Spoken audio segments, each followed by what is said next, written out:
Hi, welcome to Richard Cabile YouTube channel, and for today's tutorial, I will be teaching you on how to enable and disable Do Not Disturb in Focus on iPhone X. But first, kindly subscribe to this channel and don't forget to hit the subscribe button and the bell to notify you for the new updates. And let's start. Using your iPhone X from your home screen, drag down the control center. Then go to Focus. All you have to do is just press and hold to pop up an option, and as you will see, there's a do not disturb, and all you have to do is click it to enable,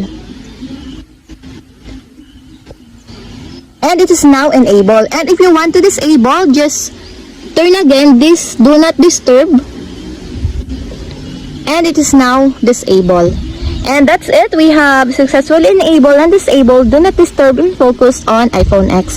If you have a question, kindly comment down below, and don't forget to hit the subscribe button and the bell to notify you for the new updates.